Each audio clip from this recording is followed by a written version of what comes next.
Hi, sir. Ready? Oh, board, sure. Yep.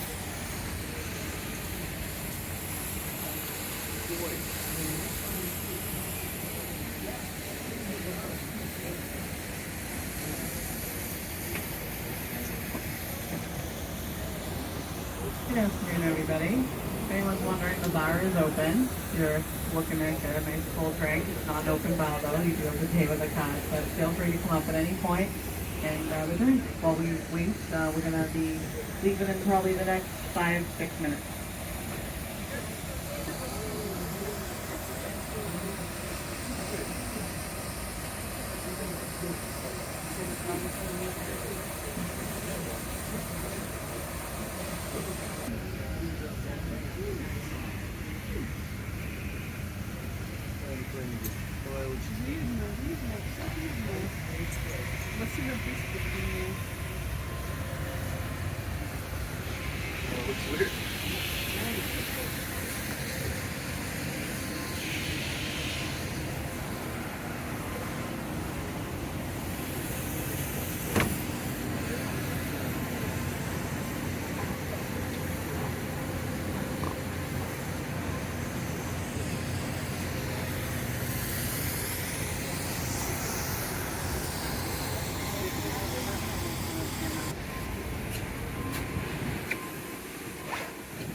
My name is Barbara, and I am your bartender and tour guide today. So yes, I'm Barbara, the bartender.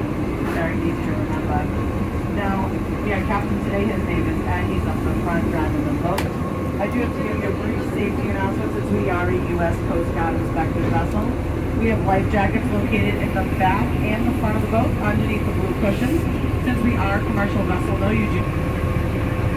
Okay, see where I'm going with that. All right.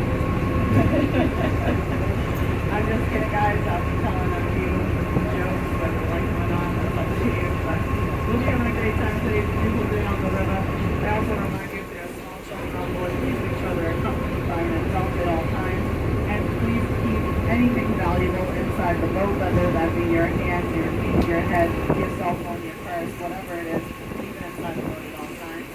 And this is a non-slippery vessel as well. I talk about quite a bit as we go up the river, but if you see something that I don't talk about, it's probably because I'm going to talk about it on the way back.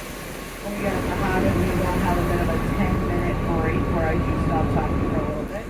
But do feel free, I know my time.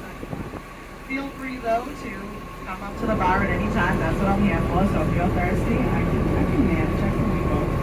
And that's it. Have fun. If you have any questions, feel free to ask.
Now directly on your left-hand side, you'll see a NGA started at 1800. And if you look to the left there, you'll see a half a building if it's on the left, and those guys that power out.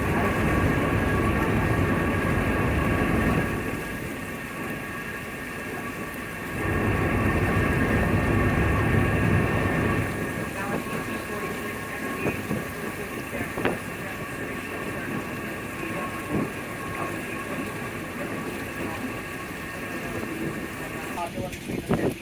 NGA is there. The term comes from the French beton brut, which means raw concrete. Basically, they thought it was going to make the city look strong, beautiful. I think these are the buildings are still like pretty well. There's a lot of that in the city, so I will put it out that way for a lot of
American fishing vessel because this originally was named the Massachusetts River. And the Native Americans used to use this river to travel and fish. It later was named the Charles River after King Charles I.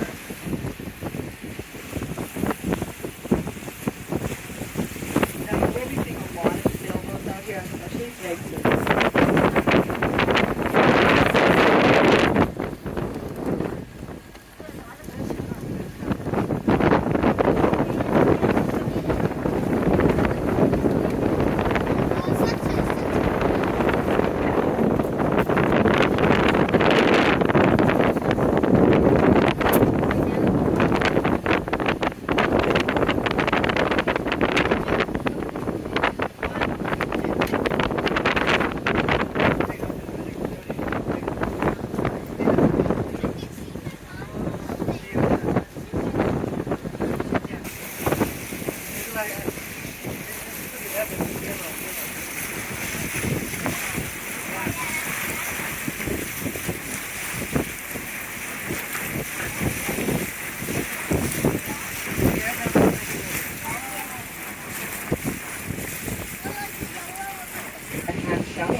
Popular by Boston people and Boston Hawks. Every year this is the centerpiece for the fireworks spectacular, and especially this year we had as special guests.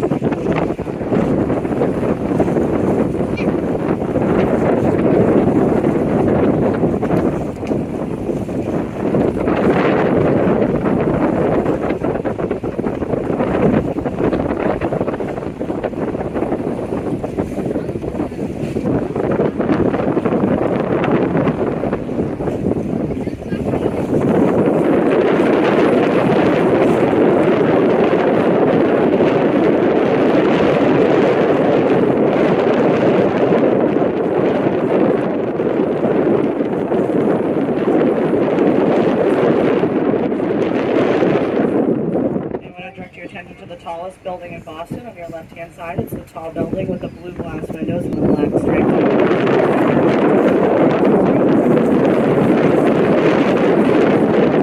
That building, but it is no longer.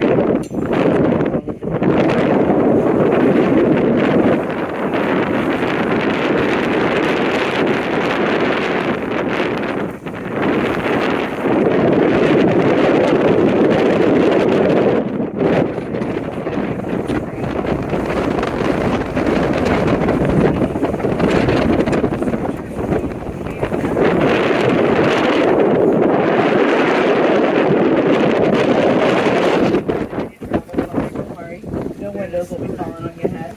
But be forewarned, if you hear a whistle blowing at any point,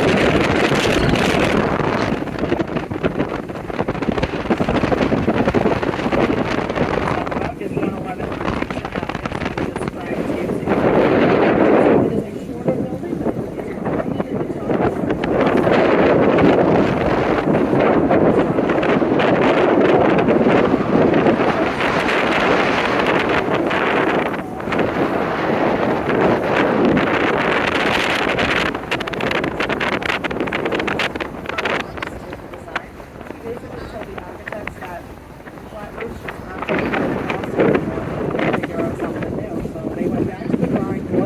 That's the Prudential Center, completed in 1964. It is 750 feet or 52 stories. Now down the bottom of that building there are many upscale shops, and that is a great place to do upscale shopping. And I also say if anyone's ever looking to do other shopping, they can always head, which isn't far from there, maybe a few blocks, is Copley Place, and that has a bunch of high-end shopping, Balenciagas and Gucci and all that stuff.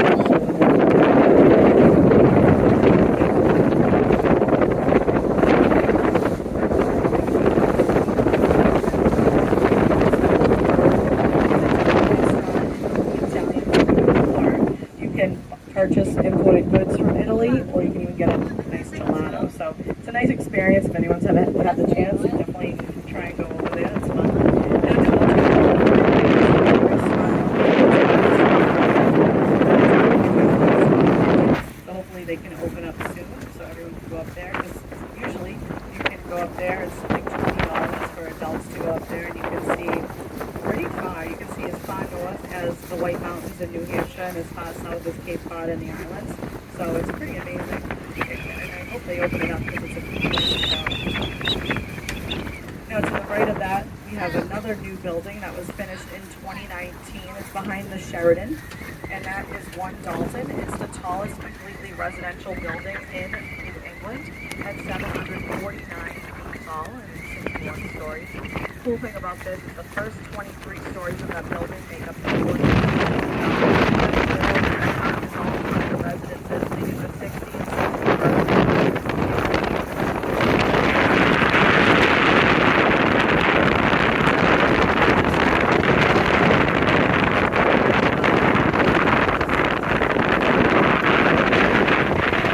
I've been told that he actually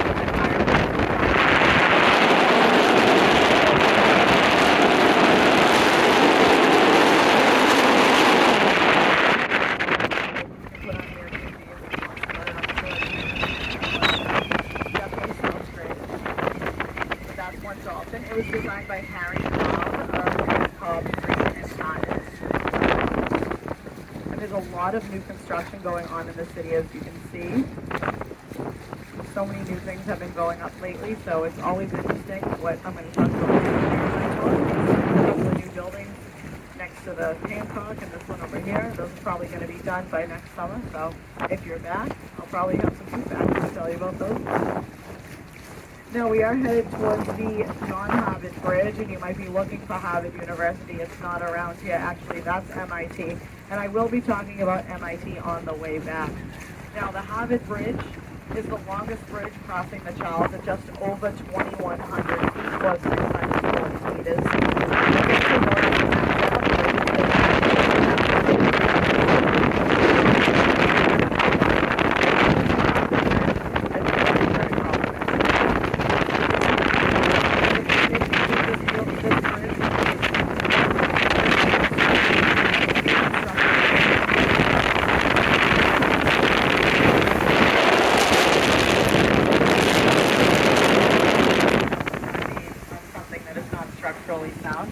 But of course Harvard said, hey, we'll put our name on it, sure.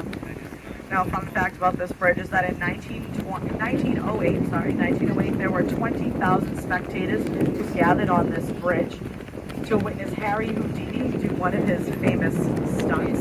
He had a Boston patrolman handcuff him behind his back. He jumped into the water and resurfaced within 30 seconds.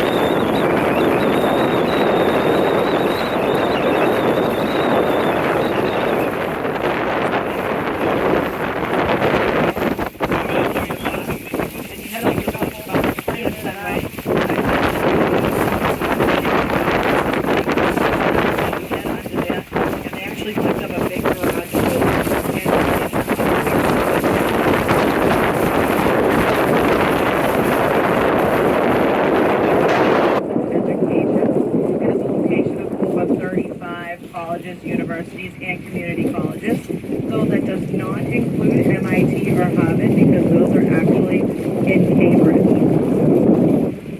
From September to about 34,000, that does include graduate and undergrads. And the tuition is pretty pricey, about $61,000 a year. Just tuition, not books.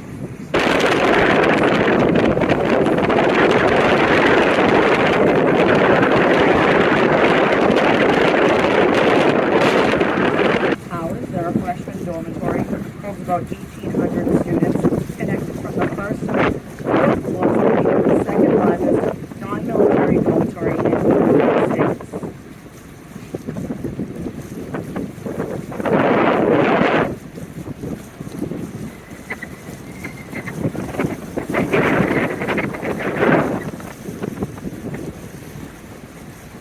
Now coming up on our right hand side in between those two steeples is Immerse Chapel. Immerse chapel was built in 1949, named after a former BU president, Daniel Marsh, and that is the location where Dr. attended BU. The chapel, any thoughts on what the first one is? City Hall, you are so right, City Hall.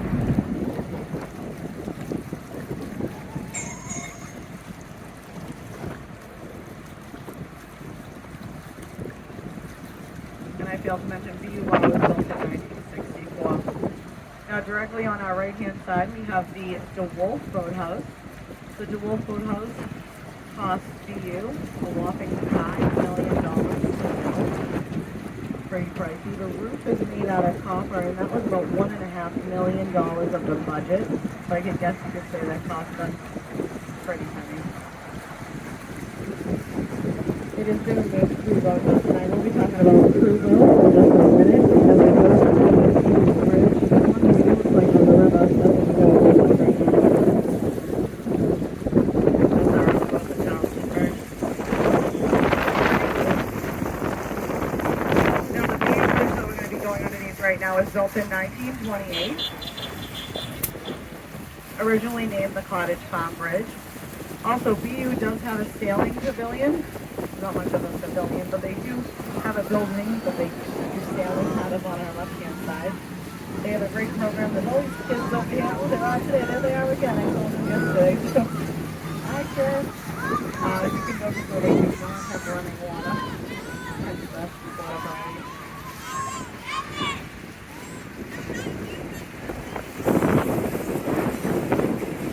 Now this bridge, contrary to popular myth, this is not the only place, but it's actually one of 3 in the world where a boat can run under a train, riding under a car, driven under an airplane.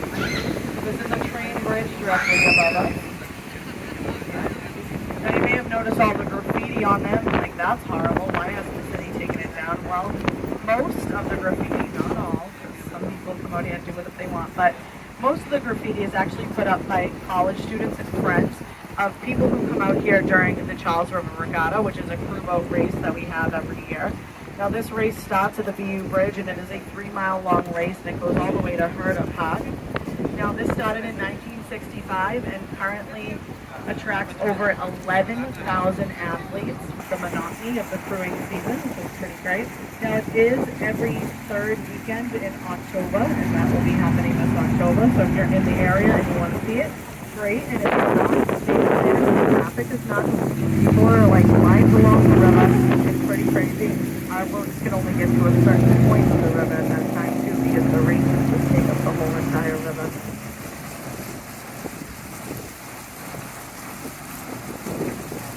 Yeah, that's why the graffiti's there. It's just messages that other friends and sometimes inside jokes.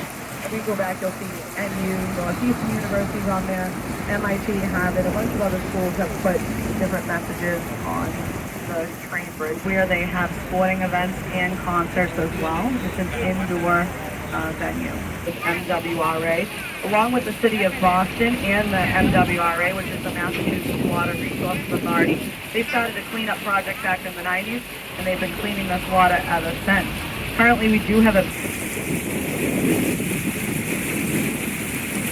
EPA does claim that if you want to, you can swim in the Charles River, though I don't recommend it, and I can recommend any other place to swim except for here. But back in the early 1900s, there was a beach on this river called Magazine Beach, and it actually was right here on our right-hand side. This was Magazine Beach, and it did close in 1949 due to heavy pollution. There were many factories in the area that basically, point blank, to put whatever they didn't want into this river. You can imagine what people were swimming around with. But by 1950, people who wanted their families to be able to use the river, at that time, having a membership to a boat club was very expensive. So they made this accessible for everybody. Now it is still open. You can see people going in and out of there. And if you volunteer your time to the Riverside Boat Club and keep an upkeep and paint it and clean it and everything, you actually get a free membership to the boat club, which is pretty cool.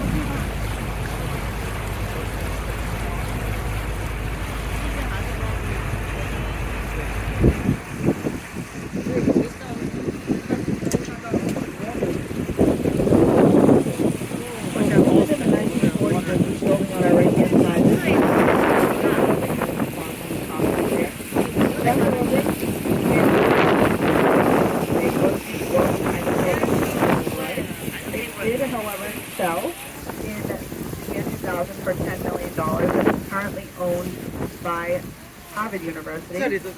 Even though it is no longer owned by Polaroid, many people do say that building resembles an old Polaroid camera. I mean, I don't get the picture, but hey, maybe you do. When we get back, we'll leave you alone, okay? Half an hour, maybe that. And now there's this place coming up on the right. It's just beyond the trees. I don't know if you've ever heard of it. Some of you might have. I don't know. It's kind of a local place. You get a little closer. There it is. Dunkin' Donuts. Are you going to hear that place? Yeah, Dunkin' Donuts. Of course I'm going to talk about Dunkin' Donuts on a cruise on the Charles River, right? Now, Dunkin' Donuts was opened actually in 1950 in Quincy, Massachusetts, which is just a little bit south of the city. And yes, that original location is still open to this day. It's right next to the Stop and Shop. Don't ask how I know that, though. I just know it's there. They actually just recently redid it to make it look like the original 1950s location, which is really cool. Now, if you're not looking to go down to Quincy to get a cup of joe, yeah, just Boston, not the state of Massachusetts. And then also does not include the one in the mall because that's in Cambridge, so.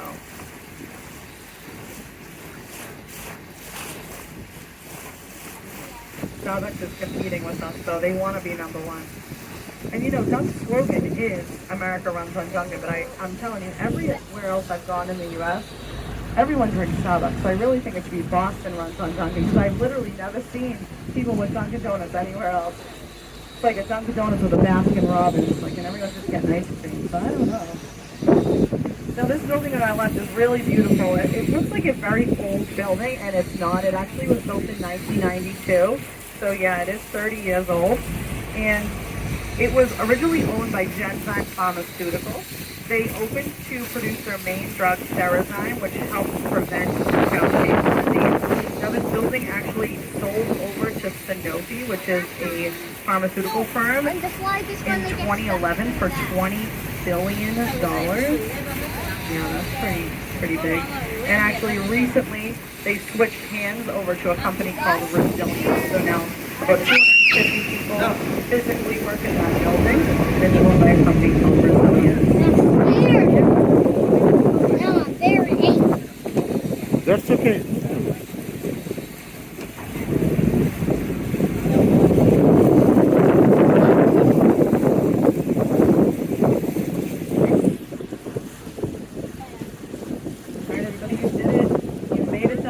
Congratulations. We are now in Harvard University territory. If you look to your right, that's Harvard. To your left, that's Harvard. In front of you, Harvard. Behind you, don't look there. That's not Harvard. But I do want to tell you that if you look on your right-hand side of the travel a little bit further, we'll be going underneath the Weeks Bridge and then turning around right after that. But this right-hand side is more of your classic Harvard, those older brick buildings, beautiful architecture, really, really nice. These first two buildings are from Harvard. On your left-hand side, this is more of Harvard.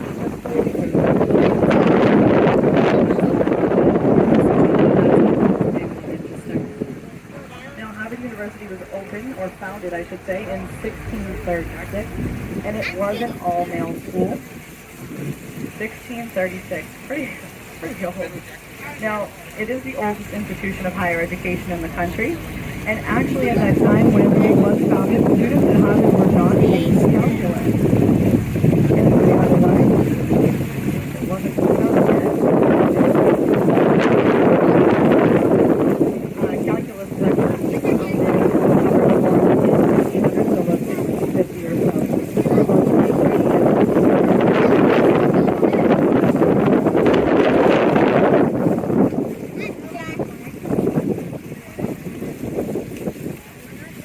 it was a men's-only school. The university did become co-ed around the 1970s, and they merged with a school called Radcliffe College, which was the women's school, and that was founded in 1879. Something very interesting that I recently learned about Radcliffe and Harvard is that when the women attended Radcliffe, they only got a Radcliffe degree. Mind you, they were in the same building with the men, with the same professors, with the same material, but they were not allowed to get a Harvard degree. Wild. Absolutely wild. But as soon as the two schools merged in the 70s, and they fully merged, once the women did finally get their degrees,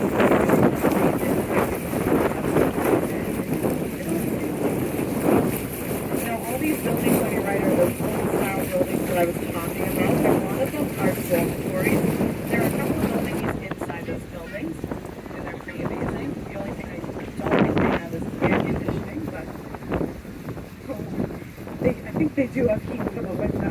That's good. Do you think this boat moves Now, the student fast? body at Harvard University is about 30,000 students, and the tuition happens to be cheaper than BU. BU was 60,000. This is about $52,000 a year.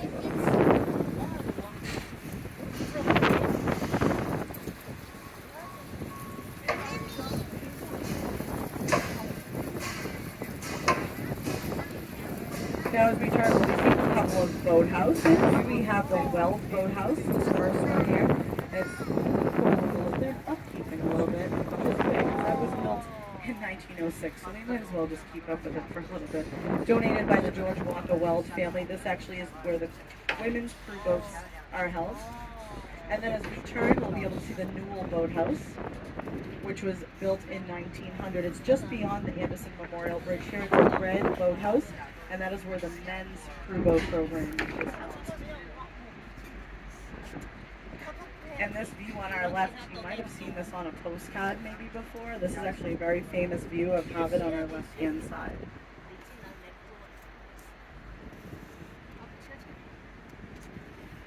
Now as we turn, I'm going to give you a little info. Now Harvard has graduated 188 billionaires, but that does not include Bill Gates or Mark Zuckerberg because they dropped out before graduating. Though Mark Zuckerberg has recently received an honorary degree from Harvard because, you know, in 2004 he started a little thing called Facebook on its campus, and that just has boomed ever since. It also has graduated 8 U.S. presidents: John Adams, John Quincy Adams, Rutherford B. Hayes, Theodore Roosevelt, Franklin D. Roosevelt, George W. Bush, Barack Obama, and JFK. Now this building on our right, that beautiful building with the pillars and the gold type dome on the top, that's the Baker Business Library. It's the largest business library in the United States. It was built in 1927 and was named for George F. Baker, who was a business tycoon and actually donated $5 million to get the Harvard Business School started. And I have to stay on this. Keep crafting. And as we head back, we will be going back underneath the John Weeks footbridge. It is this brick bridge that you can see in front of us. It was built in 1927 and it is owned and maintained by Harvard University. It is the only footbridge on the Charles River.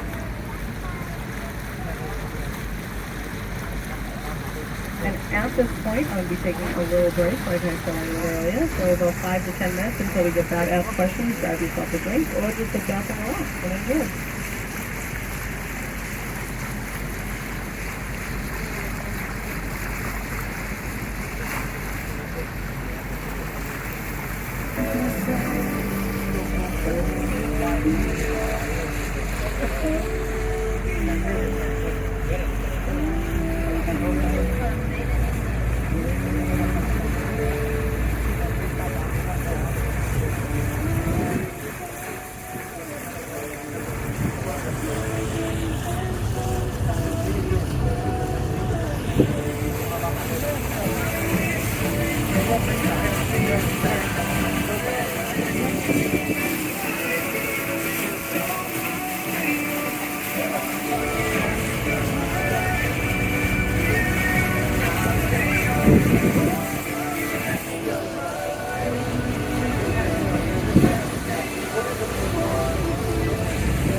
Oh wow.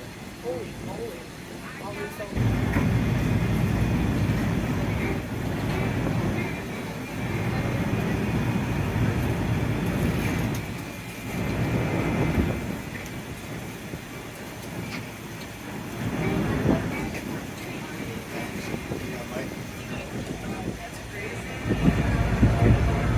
yeah, we can, yeah, we can write it. That's great. That's crazy.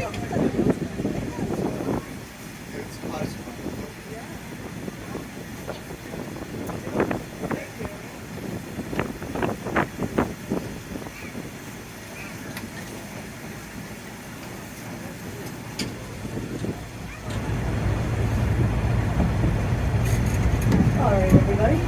So we did turn around, as you know. So Boston is now on your right. Can we talk about this building just beyond the trees there with the smoke steps on the top? Currently, that building is owned by MIT and it is their investment management company. But from 1914 to 1926, it was actually owned by Ford Motors, and that is where Model Ts were built in the Boston area. Henry Ford liked to have his factories near a waterway, so he figured this spot in Cambridge was perfect.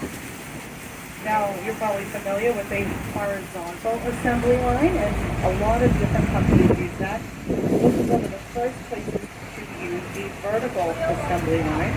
The way that works is that you're at the top of the building, work your way down, adding pieces piece by piece to the Model T, and by the bottom you could drive out in a Model T.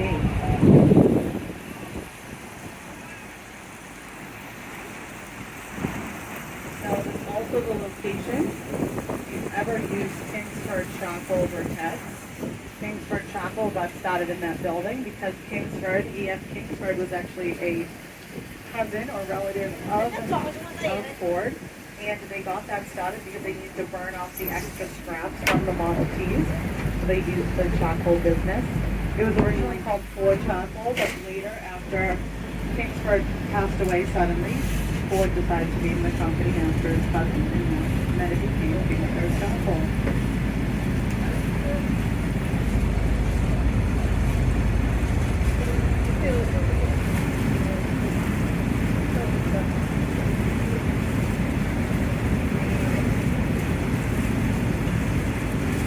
Now the view from the View Bridge, which is just behind us, has been voted the best view in Boston by several newspapers. So this view that we are looking at straight ahead of us has been voted one of the best views in Boston.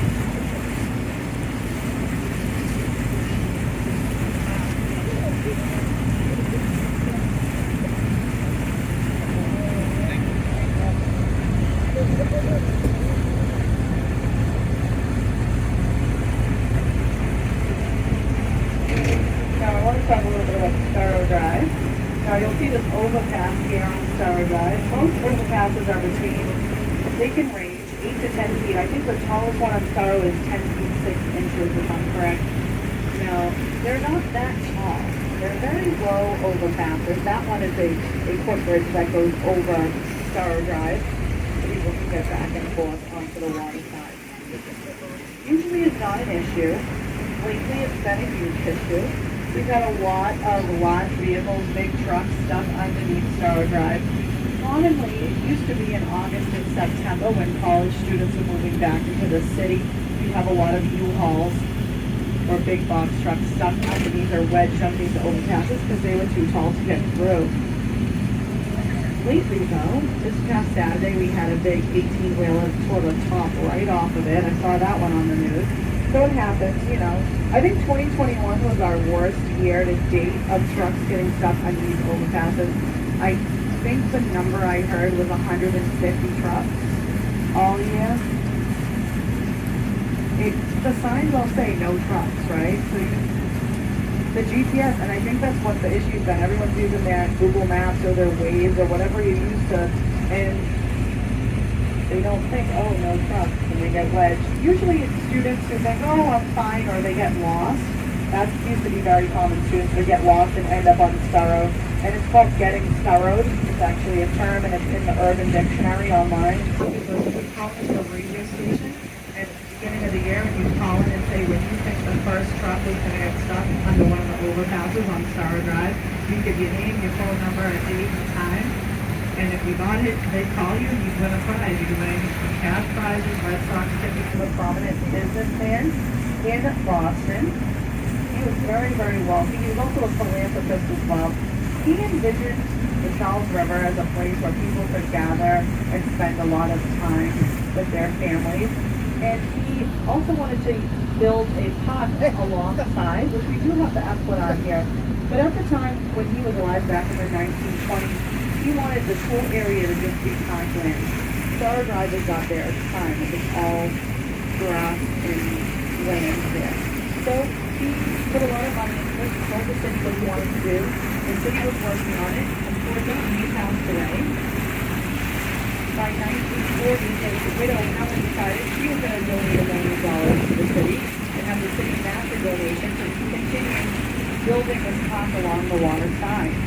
Unfortunately, though, in 1947, Helen Sorrow passed away, and within 2 years, the city of Boston actually started construction on Sorrow Drive, which was against their wishes. They actually used their money to start building the roadway that you see there. I have a bit of a theory that that's why trucks get stuck on Sorrow Drive, because the Sorrows didn't want it to happen. And that's what we have is Sorrow Drive, but that's just me. They did name it the James Jackson Sorrow Memorial Drive too, so I'm sure they would not be impressed with that. Now the area after the Citgo sign here that you see with this bridge with the colorful rainbow type things on it, that is the Bass Bay. And the Bass Bay is named this because it used to be a bay with marsh flats. Prior to the 1850s, the Charles River, like at this point, was about 2 miles wide. It actually extended from Cambridge Court to Washington Street, which is in Roxbury, Mass. It was that big. This connected to the 789-acre Shawmut Peninsula to the mainland. Now, by the late 1800s, Boston started to have overcrowding issues, and they were trying to figure out how they could change that. So what they did is they started shipping in land from Needham, Massachusetts on trains. So every 45 minutes, 24 hours, 7 days a week, for about 35 years, they were shipping in land still, and they filled in the whole bay here. So this area on your right-hand side is all land still, and they were able to build more housing for people because they had a lot of overcrowding issues. Also, there was the mud flats, which created an awful smell in the area, so it did take that away as well, which I think is a bonus. Now we're coming back to the Mass Ave Bridge, and funny enough, it does have another nickname. Like I said, we only call it the Mass Ave, but you might hear some people calling it this as well. Now, in 1958, there was a fraternity named Alpha, and they wanted their new pledges to measure the bridge in any non-standard units of measurement, to not feet, meters, miles, kilometers, anything like that. They had to make something up. So like any normal college students, they all waited until the last minute, and they said, what could we do? They actually took the shortest number of their pledge classes. He was about 5'7", so just a little bit taller than me. I'm 5'5". And they laid him across that bridge, toe to head, toe to head, toe to head, toe to head. I keep going. 364.4 times in 1 meter to the unit of measurement. So if you happen to walk across the smooth bridge, you will see every 5 to 7 inches the painted white line, so those are the streets on the bridge. This does also help Cambridge and Boston police officers if there's ever an emergency on the bridge. They may happen to ask the caller what number street they're at, and they are able to tell them, and then they can get home faster. Now, whatever happened to all of us Snoop? Well, Snoop went to become the chairman of the American National Standards Institute and also the president of the International Organization for Standardization. Yeah. Now we talk about MIT. MIT is on our left. We have the MIT Administration Building, which has the dome shape. I am going to come back and talk about a story about that building in a moment. That's MIT Admin Building. But I will do with that. Originally, it was Boston's tax founded in 1861 in Boston's Bass Bay. and moved to Cambridge in 1916. Now the buildings you also see on our left here are MIT Sailing Pavilion, they have a great sailing program, as well as the Green Building. It is in Gothic style there, that tall building with the golf ball-like structure. The Green Building houses MIT's Earth Atmospheric and Planetary Science Office, and that was completed in 1964 and designed by IMK, who is an alumni of that school. Now, MIT's student body is a little bit less than 12,000 students. It's not a very good school, and their tuition is $57,000.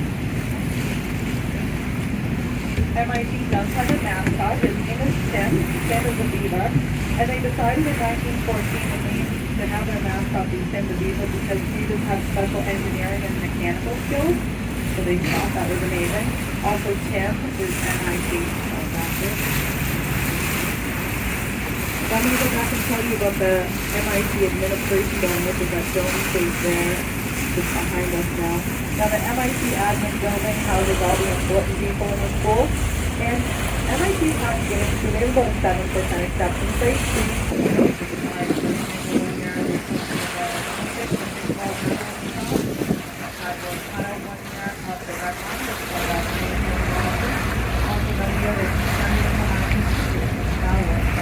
The best one that I heard of was in May 1994. They somehow got a Cambridge police car on top of there.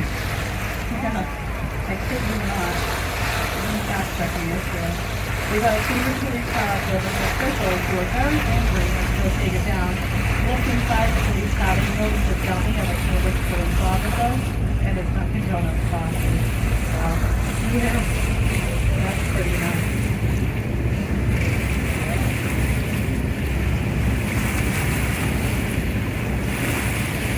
Now, we look back into the Boston Skyline. We talked about the Hancock Tower. That's one of the windows shown on everybody. Still be on it. They have us all the time. So they have people helping them. Now, if you look on your right-hand side, we talked about the Hancock Tower. A couple of buildings to the left is the Berkeley Building. It's a shorter building with a slanted roof at the top and a call it an antenna, a needle, a spire, whatever you call it at the top of that building. Now, the Berkeley Building originally housed from the Conference Church, later moved to 200 Clarendon, and now we're moved down in there as well. So you can go.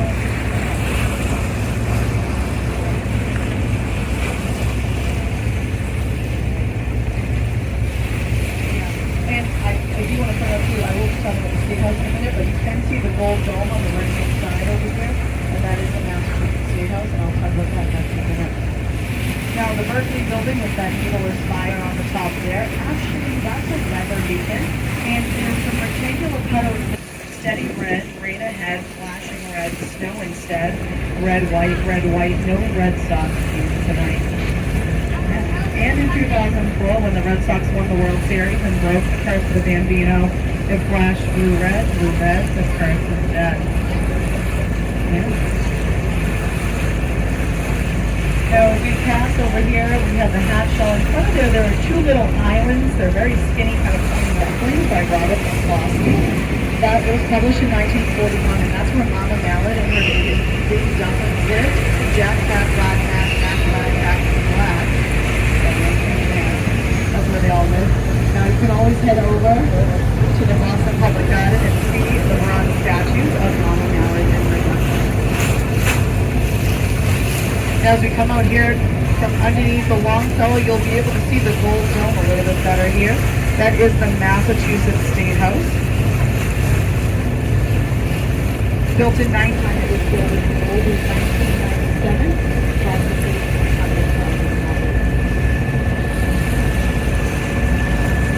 We earlier talked about Mass Ironia, this brutalism style building. There are two buildings to the right. There's a skinny building with some glass windows with a structure there. Also next to it, the Liberty Hotel. It's a nice hotel. That's because it was the Charles Street jail. Yeah, you couldn't stay there for free. For us if you did something wrong. It was built in 1851 by Gridley James Fox Bryant, and there are some infamous inmates you may have heard of that have spent some time in there, including James Whitey Bulger, Malcolm X, Stockwell, and Vanzetti, Albert DeSalvo, who was the Boston Strangler, as well as the mayor at the time, back in the 1940s. His name was James Michael Curley. He did a little bit of shade. Now, there also was a gentleman who spent some time at the Charles Street Jail, and I do not know his name, but what I do know is what he did in the 1970s. He actually took some hostages to the roof, and those hostages were other prisoners, and he would not let them go. The police at the bottom of the building pleaded, "I have to get off the boat today," so God thank you. I'm just kidding, but that really did happen, and the officers at the bottom of the building were able to do it, and he let them go with no problem, which is a totally wild story. Mankind and nature. There are over 700 exhibits at the Museum of Science, and I always recommend people go there, especially on a rainy day. Plenty to do on a sunny day in Boston, but not much to do when it's not great weather, so the Science Museum is definitely a great spot. I also get asked about the aquarium, which is over on the harbor side. You can take the blue line or even the green line there. You can definitely get over there, but the blue line stops where the aquarium stops. The museum opened here in 1948, and it is built upon the original 1910 Charles Riverboat.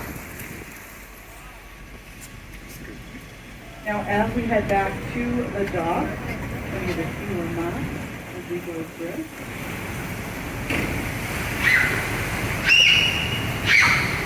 Now, there's going to be a statue over here. It is walkable from the dock. Some people like to go over and check it out afterwards. You do not have to, of course.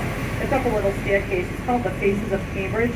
It's a sculpture with a bunch of faces on it, designed by a man by the name of James Tyler.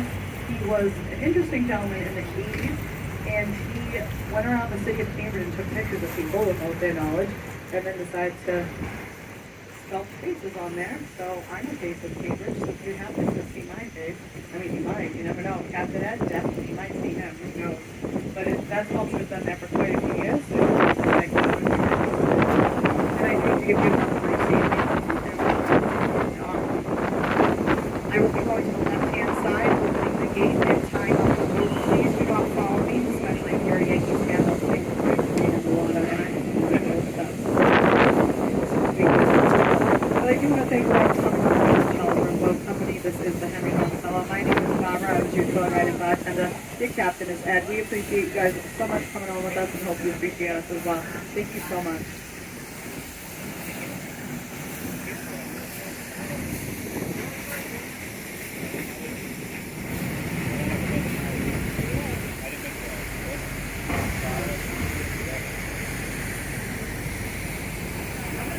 Right here, grab this line, okay? Thank you so much.